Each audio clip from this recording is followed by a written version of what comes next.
तो पहलगाम में डिमोलिशंस हो रही हैं लगातार, धड़ल्ले से गुजर बकरवाल लोगों की जो कठुआ में हो रही हैं, who is responsible for this. अब इसके लिए भी पाकिस्तान होगा, पाकिस्तान के इमरान खान या वहाँ की पीटीआई, या फिर हम ये सवाल यहाँ के चीफ से करेंगे और आपसे करेंगे कि जो डिमोलिशंस हो रही हैं। फॉरेस्ट राइट एक्ट आ चुका है, फॉरेस्ट राइट एक्ट कहाँ पे है आप मुझे ये बताएं, कमेटीज़ कहाँ पे उसकी बैठी हुई, जोनल लेवल की बात की गई थी, उस पर डिस्ट्रिक्ट लेवल की बात की गई, तो उसमें बिल्कुल बिल्कुल अभी लोगों को अगर क्लेम देना होगा तो किसे लोग क्लेम अपना देंगे। मतलब फॉरेस्ट राइट एक्ट आने के बाद, उससे पहले अभी आया, अभी उसकी कमेटी बैठी 4 दिन पहले। डिमोलिशंस तो इससे पहले धड़ल्ले से की जा रही थी ना। कौन रिस्पॉन्सिबल है डिमोलिशंस के लिए? क्या मुआवजा मिलेगा उन गुजर बकरवाल लोगों का जिनके घर तोड़े पे? जो एनसी पीडीपी के कैंडिडेट है कांग्रेस के, उन्हें डिटेन किया हुआ है। डिटेन इन द सेंस कि उन लोगों को अंदर रखा हुआ है, किसी को स्कूल के अंदर रखा हुआ, बाहर सिक्योरिटी, उनको कैंपिंग करने की इजाज़त नहीं दी जा रही है। और भाजपा के जो कार्यकर्ता हैं, वर्कर्स हैं, उनको जाने की इजाज़त दी जा रही है। तो वहाँ से ये कहा जा रहा है कि एक पॉलिटिकल स्टंट खेला जा रहा है भाजपा की तरफ से कि वहाँ पे उनके वर्कर्स को बंद कर दिया गया है, एनसी और पीडीपी के वर्कर्स को, और जो भाजपा के वर्कर्स हैं उनको काम करने दिया जा रहा है। तो कश्मीर में आप रहे हैं, कश्मीर से आप दौरा करके आ रहे हैं, क्या ये सरकार में आए? हम सरकार में आए और हमें लगा कि महबूबा मुफ्ती ठीक लाइन में नहीं है, तो हमने 4 साल के बाद सरकार तोड़ दी। क्योंकि हमें सरकार में आने के बाद जो हमारा बेसिक एजेंडा था कि 370 और 35A को हटाना, वो हटा दिया हमने हटाया ना, सरकार के आने के बाद हटाया, और 4 साल के बाद सरकार गिराने के बाद हटाया। ये तो महबूबा मुफ्ती बताए कि जिस बीजेपी को आज वो अनाप शाह बोल रही है, उस बीजेपी के साथ तो आपने क्यों अलायंस किया भाई? आपने उस समय तो आप ये कहते थे कि जम्मू कश्मीर का फैसला जब भी होगा मोदी जी के हाथ में होगा, और जब मोदी जी ने फैसला कर दिया कि जम्मू कश्मीर को 2 परिवारों की गुलामी से बाहर निकाल दिया, 370 और 35 से हटाकर डेमोक्रेसी को बिल्कुल निचले हर लेवल तक ले आए। सरपंचों के इलेक्शन कराए, पंचों के इलेक्शन कराए, म्यूनसिपैलिटी के इलेक्शन कराए, बीडीसी के इलेक्शन करवाए, डीडीसी के इलेक्शन करवाने जा रहे हैं। आपसे मिल के आया हूँ, और उससे पहले हमारे यहाँ पर तालब साहब की सरपरस्ती में हमारा एक डेपुटेशन जो है इसी मसले को लेकर जो है एलजी साहब से मिला था कि जो पहलगाम के अंदर जो हुआ है वो गलत हुआ है। तो उसमें उन्होंने ये बोला है कि हम कैसे हुआ है, क्यों हुआ है, उसके लिए मैं कमेटी बनाने वाला हूं, और 2 दिन के अंदर मैं रिपोर्ट लेकर उनके खिलाफ कार्रवाई करने वाला हूं जिन लोगों ने ऐसा एक्ट किया है, डेलिब्रेट एक्ट किया है, और उन लोगों के साथ इंसाफ होगा, वापस उनको वहाँ पर बिठाया जाएगा और उनका ड्यू शेयर उनको मिलेगा। डीडीसी के इलेक्शंस को लेकर चलते हुए जम्मू कश्मीर के अंदर इस वक्त जितनी भी पॉलिटिकल पार्टीज़ हैं उनके अंदर जोश है, और आप आए रोज़ रैलीज़ भी देखते हैं, और कहीं ना कहीं वहाँ से ये तस्वीरें देखने को मिलती हैं कि इस बार जो डीडीसी के चुनाव होने जा रहे हैं, इनके अंदर कहीं ना कहीं जो भी जीत कर आया वो जम्मू कश्मीर की हुकूमत के अंदर लोगों के काम करेगा। लेकिन कश्मीर के अंदर किस तरह के चुनाव रहे इस बार, और किस तरीके से भाजपा वहाँ पर कामकाज कर रही है, इसी सब पे मेरे साथ बात करने के लिए भाजपा के जनरल सेक्रेटरी विबोध गुप्ता जी। विबोध जी, बहुत बहुत शुक्रिया समय देने के लिए। अभी हालिया ही दौरा आपका कश्मीर से होकर आ रहा है, और आप जब तक कि हम तक जो तस्वीरें पहुँची, वीडियोज़ पहुँचे, अब्बास नकवी साहब भी वहाँ पे मौजूद थे, और उसके साथ साथ शाहनवाज साहब भी वहाँ पे थे, और आप लोगों ने काफ़ी विज़िट किया कश्मीर के अंदर, काफ़ी जगहों पे आप गए, आपने वहाँ पे सूरत हाल को देखा। इस बार के जो डीडीसी के चुनाव होने जा रहे हैं कश्मीर के अंदर, मैं आपसे ये जानने की कोशिश करूँगा कि वहाँ पर लोगों का एक सवाल उठाया जा रहा है आप लोगों के लिए कि वहाँ पर जो एनसी पीडीपी के कैंडिडेट है कांग्रेस के, उन्हें डिटेन किया हुआ है। डिटेन इन द सेंस कि उन लोगों को अंदर रखा हुआ है, किसी को स्कूल के अंदर रखा हुआ, बाहर सिक्योरिटी, उनको कैंपिंग करने की इजाज़त नहीं दी जा रही है। और भाजपा के जो कार्यकर्ता हैं, वर्कर्स हैं, उनको जाने की इजाज़त दी जा रही है। तो वहाँ से ये कहा जा रहा है कि एक पॉलिटिकल स्टंट खेला जा रहा है भाजपा की तरफ से कि वहाँ पर उनके वर्कर्स को बंद कर दिया गया है, एनसी और पीडीपी के वर्कर्स को, और जो भाजपा के वर्कर्स हैं उनको काम करने दिया जा रहा है। तो कश्मीर में आप रहे हैं, कश्मीर से आप दौरा करके आ रहे हैं, क्या ये हकीकत ऐसा किया जा रहा है? आपका बहुत बहुत धन्यवाद। मैं ये कहूँगा कि आपने कहा कि डीडीसी के चुनावों को लेकर कश्मीर के अंदर क्या चल रहा है, कैसा चल रहा है, तो मैं कहूँगा कि चुनाव हम कितना जीतेंगे, अपनी पार्टी कितना जीतेगी, इंडिपेंडेंट कितने जीतेंगे, गुपकार गैंग कितना जीतेगा, ये बात की बात है। पहली बात यह है कि जो एक माहौल पीडीपी नेशनल कॉन्फ्रेंस ने कश्मीर के अंदर देने की कोशिश की थी, वो माहौल अब नहीं रहा है। लोग खुलकर रैलियाँ कर रहे हैं, कैंडिडेट खुलकर फॉर्म भरने जा रहे हैं, उनके साथ 200 500 लोग जो है साथ जुलूस की शक्ल में जाकर फॉर्म भर रहे हैं। हर पॉलिटिकल पार्टी और हर इंडिपेंडेंट कैंडिडेट इस समय जो है अपने वोट मांगने के लिए खुलकर डोर टू डोर कैंपेन कर रहा है। ये एक बड़ा मैसेज है, ये एक बड़ी बात है कि नेशनल कॉन्फ्रेंस, पीडीपी और ये सारे लोग जो कश्मीर के अंदर हमेशा युवाओं के हाथ के अंदर एक बंदूक देखना चाहते हैं, और उन्होंने कोशिश की 10 दिन पहले अमर अब्दुल्ला और महबूबा मुफ्ती दोनों ने स्टेटमेंट दी कि कश्मीर के युवा दोबारा से बंदूक उठाएंगे, लेकिन उनके इस मैसेज को फेल करते हुए कश्मीर का युवा चुनावों में कूदा है, डीडीसी के चुनावों में कूदा है, क्योंकि उनको लगता है कि माननीय प्रधानमंत्री नरेंद्र भाई मोदी जी का जो एक पीस मिशन है और डेमोक्रेसी को निचले लेवल तक ले जाना है, उसके लिए एक बड़ा कदम है डीडीसी। और अगर ये 370 और 35 से ना हटता तो डीडीसी के चुनाव कभी नहीं हो पाते। एक तो मैं ये कहूँगा। दूसरी बात आपने जो कही, देखो बातें आपने बहुत कही ना, दूसरी बात आपने कही कि भाई हमारे लोग जो हैं, हमारे नेता वहाँ पर इस समय विज़िट करने आए, चुग साहब जो है हमारे तरुण चुग जी के साथ साथ वहाँ पर शाहनवाज हुसैन और उसके बाद वहाँ पर अगर हम देखें तो हमारे कृष्णपाल गुर्जर जो हमारे मंत्री हैं वो थे, और उसके साथ और बड़े नेता जो है मुख्तार अब्बास नकवी जी वो थे। जब हमने वहाँ पर विज़िट की, वहाँ पर हमने मीटिंग्स की, 200 500 300 400 से कम मीटिंग्स हमने नहीं देखी। खुलकर लोग निकले, और ख़ासकर वहाँ पर हमारी माताएं और बहनें भी खुलकर इस चुनाव में और भारतीय जनता पार्टी के इस कैंपेन में जो है वो उन्होंने काम किया। इससे ये लगता है कि लोग भारतीय जनता पार्टी की तरफ आ रहे हैं। अब लगता है डल में एक कमल खुल के खिलेगा, कश्मीर में कमल जो है वो खुल के खिलेगा। और तीसरी जो आपने बात कही वो ये कही कि वहाँ पर इन नेशनल कॉन्फ्रेंस, पीडीपी और गुपकार के लोगों को कैंपेन नहीं करने दी जा रही है। सरासर गलत बात है, सरासर गलत बात है।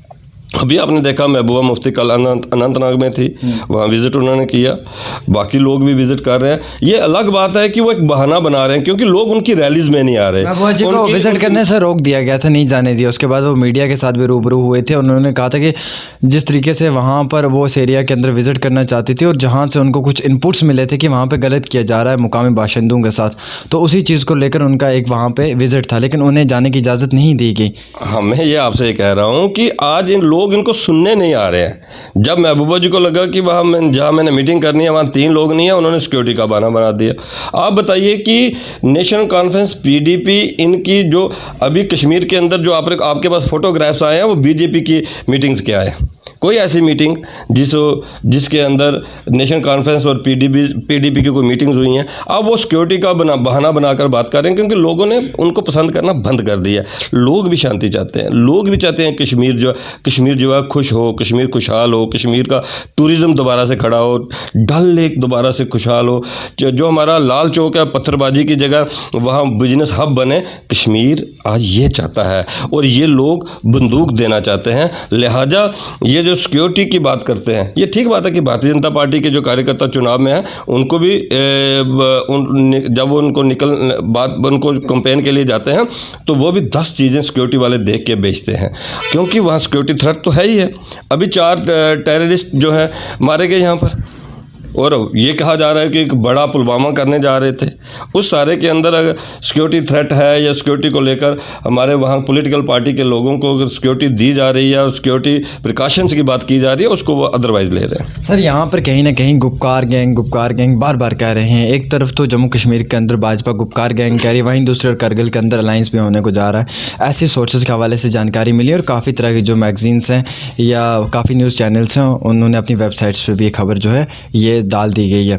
जो हम तक इनपुट मिला है वो मैं आपको ये बताना चाहूँगा कि एमपी जो है लद्दाख के, उनकी तरफ से कहा गया है कि अलायंस जो है वो है और वो रहेगी नेशनल कॉन्फ्रेंस के साथ, और करगिल का यूनिट जो है वो भाजपा के साथ करेगा। ऐसी कुछ इनपुट्स जो हैं वो पहुंचे और उसके बाद ये खबरें भी देखने को मिली हैं। किस हद तक ये सही है? क्या ये गुपकार गैंग जिसे कह रहा है उसी गैंग के जो यूनिट है करगिल के अंदर, उसके साथ भाजपा जो है वो मिलकर लद्दाख ऑटोनॉमस हिल डेवलपमेंट काउंसिल करगिल में जो इलेक्शंस होने जा रहे हैं उसका हिस्सा बनेगी?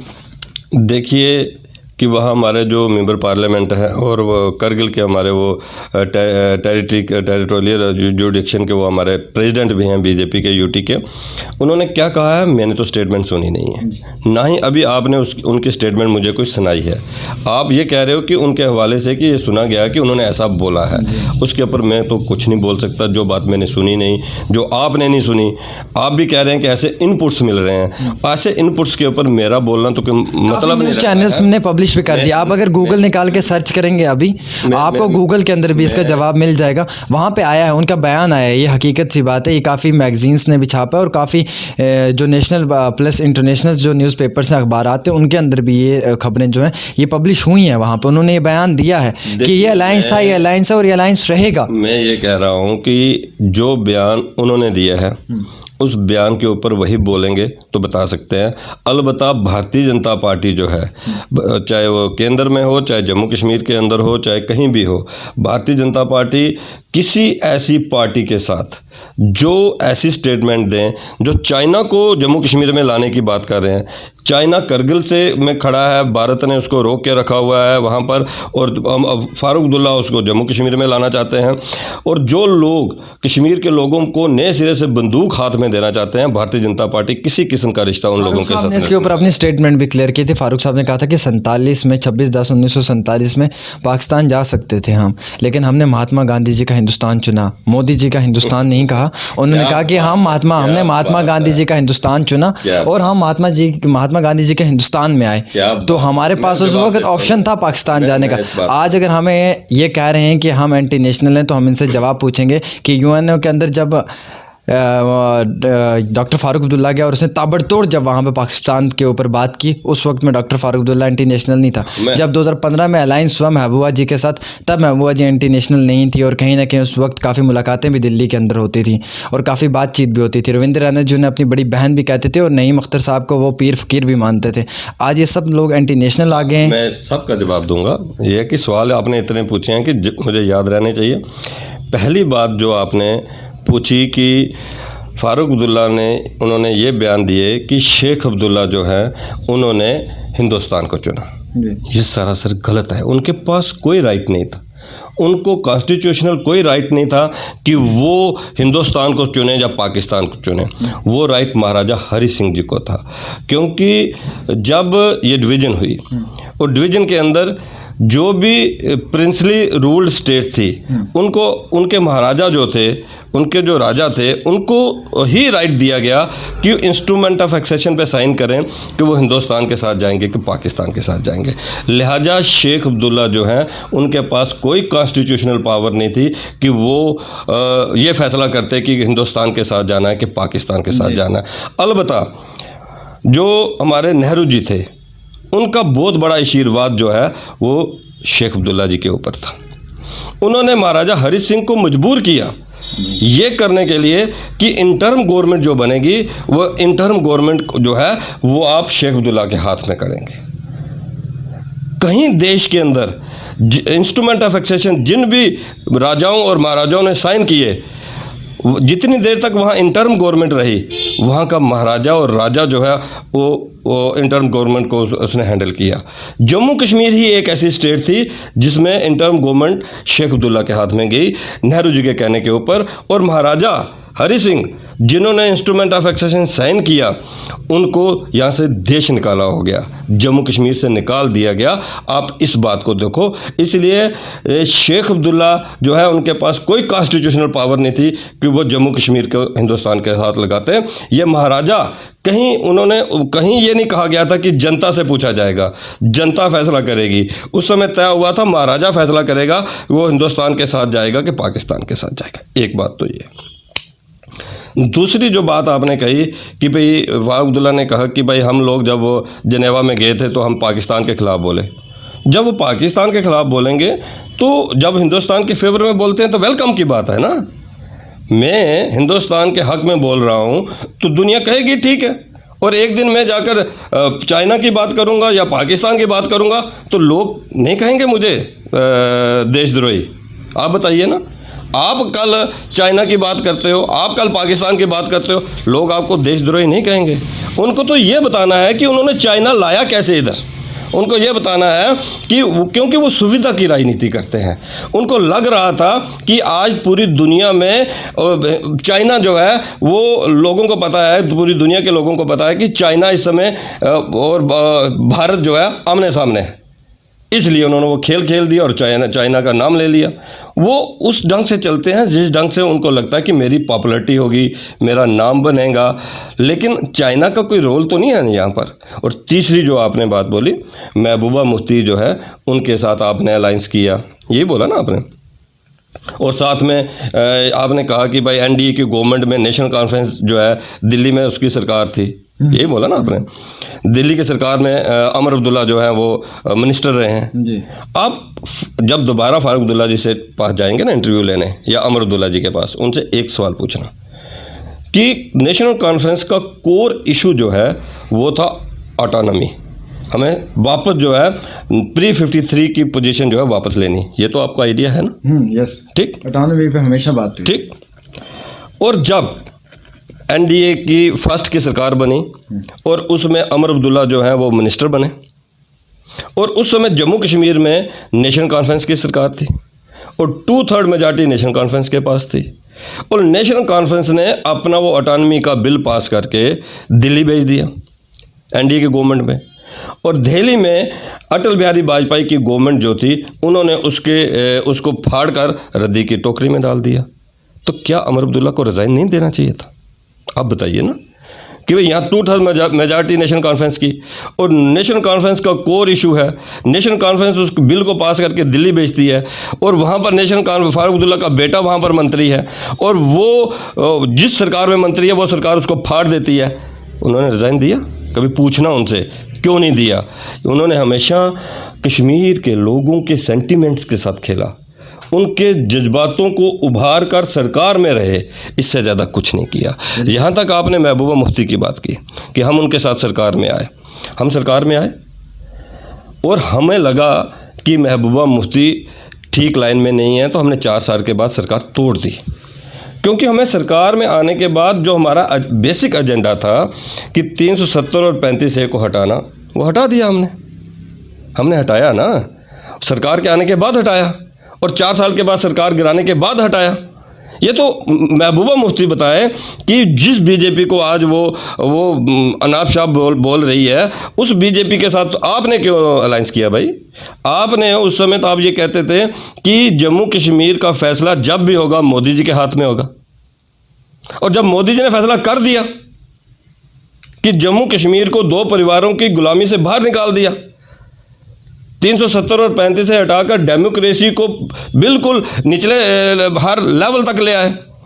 सरपंचों के इलेक्शन कराए, पंचों के इलेक्शन कराए, म्यूनसिपैलिटी के इलेक्शन कराए, बीडीसी के इलेक्शन करवाए, डीडीसी के इलेक्शन करवाने जा रहे हैं, इसके बाद एमएलओ के इलेक्शन होंगे। मतलब एक आम आदमी के 6 दरवाजे खोल दिए मोदी जी ने कि भाई एक दर से काम नहीं हो रहा दूसरे दर में जाओ, दूसरे दर से नहीं काम हो रहा तीसरे दर में जाओ, और उसमें किसी को क्या तकलीफ हो रही है भाई, और क्यों तकलीफ हो रही है? चलिए, आखिरी सवाल मेरा आपसे गुफ्तगू का वो ये रहेगा, जब तक कि अभी जो हालात हमने देखे हैं ग्राउंड पर, उस हालात को लेकर हमारा सवाल है आपसे कि जिस तरीके से हर इंसान के इल्ज़ाम लगाया जा रहा है कि भारतीय जनता पार्टी जो है वो इस वक्त प्ले कार्ड खेल रही है, और प्ले कार्ड जो है वो गुज्जर बकरवालों का, कश्मीरी वर्सेस गुज्जर बकरवाल, मुस्लिम वर्सेस हिंदू का प्ले कार्ड जो है वो खेलने को मिल रहा है। कहीं पे जय श्री राम की बात की जा रही है तो कहीं पे गुज्जर नेशनलिस्ट करार दिए जा रहे हैं। लेकिन हकीकत तो ये है, जैसे नेशनल कॉन्फ्रेंस का फरमाना है या उनके लीडर्स का जो इल्ज़ामात आप पे आयद किए जा रहे हैं, उनका ये कहना है कि हिंदू मुस्लिम सिख ईसाई सब हैं भाई भाई, और हिंदू मुस्लिम सिख इत्तेहाद था, सबको साथ में लेके जाने की बात की गई थी। तो यहाँ पे सिर्फ गुज्जरों के गुण गाए जाते हैं, गुज्जर बकरवाल गुज्जर बकरवाल गुज्जर बकरवाल, सिर्फ इन लोगों, हालांकि इन लोगों के भी काम नहीं हुए।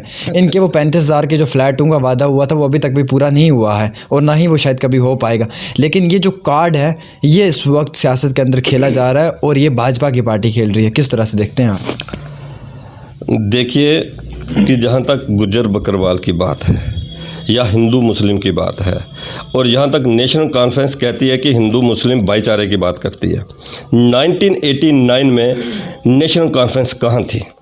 जब कश्मीर हिंदू विहीन किया गया, कश्मीर से कश्मीरी पंडितों को निकाला गया, उनकी बहनों और बेटियों की इज्जत लूटी गई, उनको रातों रात वहाँ से भागना पड़ा, वहाँ के मंदिर तोड़ दिए गए, जो मिसक्रेंट्स थे जिन्होंने ये सारा वहाँ किया और डेमोग्राफी चेंज वहाँ पर की और कश्मीरी पंडित पूरी तरीके से वहाँ निकाल दिए। उस समय नेशनल कॉन्फ्रेंस कहाँ थी? उस समय उनका सेकुलरिज्म कहाँ था? उस समय वहाँ सरकार की चीफ मिनिस्टर की कुर्सी पे कौन बैठा हुआ था? फारूक अब्दुल्ला थे ना। उस समय वो सेकुलर क्यों नहीं रहे?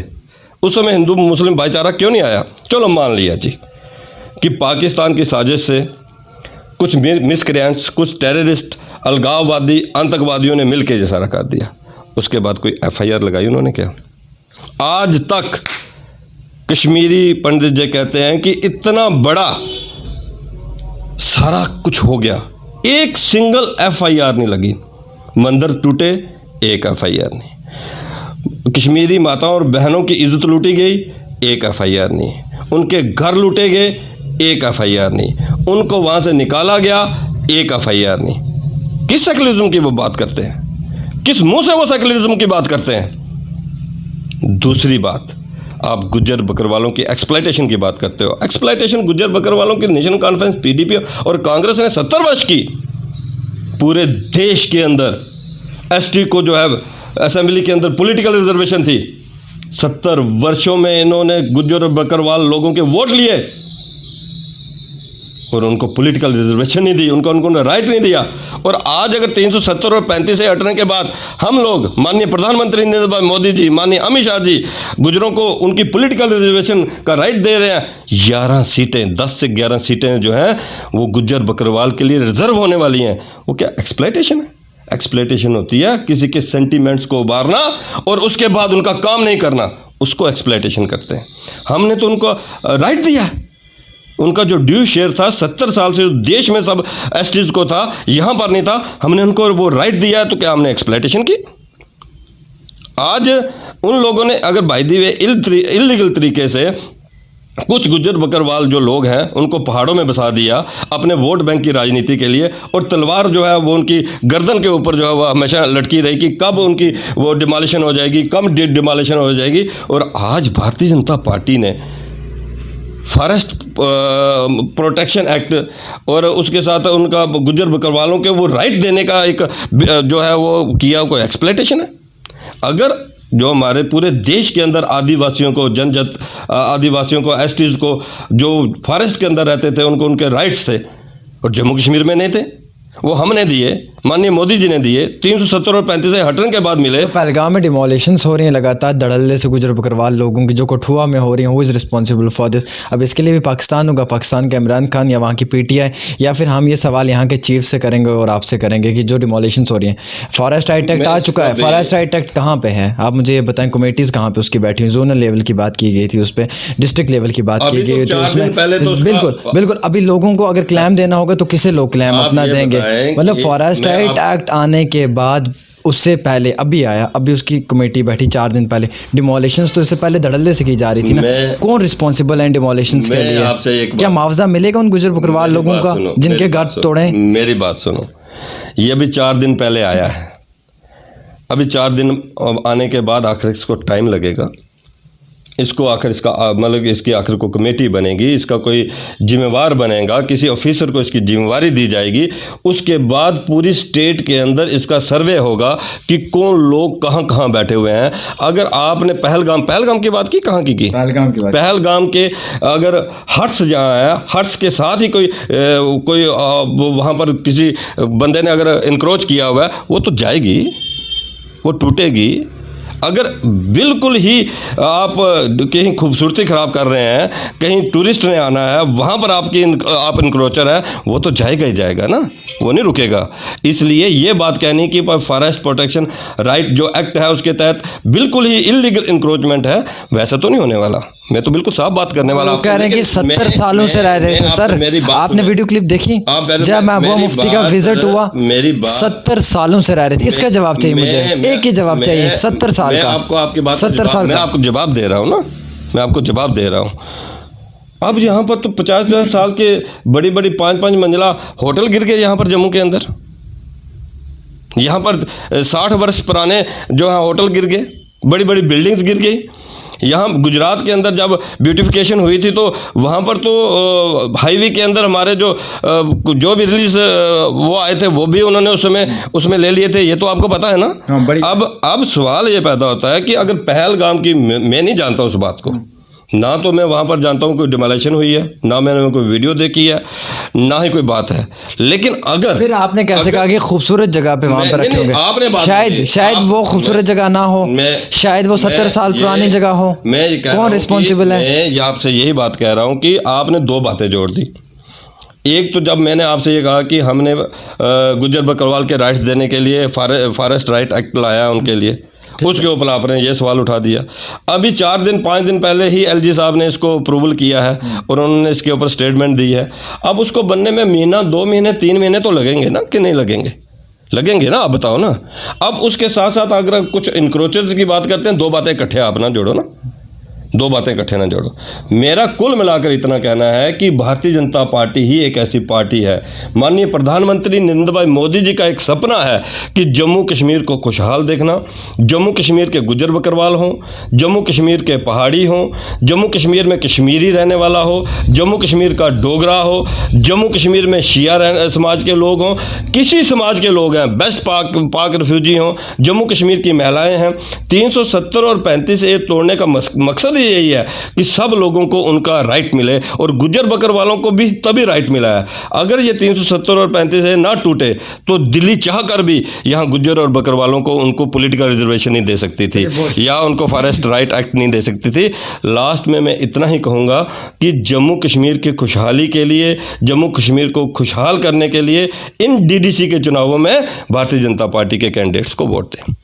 चलिए, फिलहाल DDC के चुनाव पे बात हुई। जम्मू कश्मीर के अंदर जिस तरीके से इस वक्त बड़े पैमाने पे इन इलेक्शंस को देखा जा रहा है, और कहीं ना कहीं मरकज़ी सरकार की तरफ से भी लोगों की सिक्योरिटीज़ के लिए भी बड़े इकदाम के उठाए गए हैं। और साथ ही साथ है DDC के चुनाव के अंदर जहाँ एक तरफ Gupkar, People's Alliance for Gupkar Declaration, जिसे गुपकार गैंग के नाम से भाजपा पुकारती है और एंटी नेशनल कहती है, उस पार्टी के भी कंटेस्ट जो हैं वो इलेक्शन के अंदर हैं। और कहीं ना कहीं अब बात करें अगर भाजपा की, तो भाजपा के भी जो वर्कर्स हैं जिन्होंने काफ़ी समय से भाजपा के साथ काम किया था, और आज फाइनली उन लोगों का भी वक्त जब आए तो वो भी DDC के चुनाव में इलेक्शन लड़ रहे हैं। और अब फैसला ये होने वाला है कि क्या भाजपा को लोग चुनेंगे या फिर उसी गुपकार गैंग को चुनेंगे, वो तो आता वक्त बताएगा। लेकिन जो डिमोलेशंस हुई हैं कश्मीर के अंदर, वो किस तरह से हुई हैं, किन वजूहात पे हुई हैं, किस ऑर्डर पे हुई हैं, और डिमोलेशंस के बाद जिन लोगों के घरों को वहाँ से डिमोलिश किया गया है, उन लोगों को आज सर्दी के इस महीने में कहाँ जाना है, उन लोगों का साया कहाँ पे है, वो लोग अपनी छत कहाँ पे रखेंगे। तो ये देखने वाली सबसे बड़ी बात है। फॉरेस्ट राइट एक्ट अगर आ चुका है तो इम्प्लीमेंट कब तक होगा और इन लोगों को हक इंसाफ कब तक मिलेगा। फिलहाल आप देखते हैं डेली तस्कीन, आमिर सुहेल के साथ जम्मू से।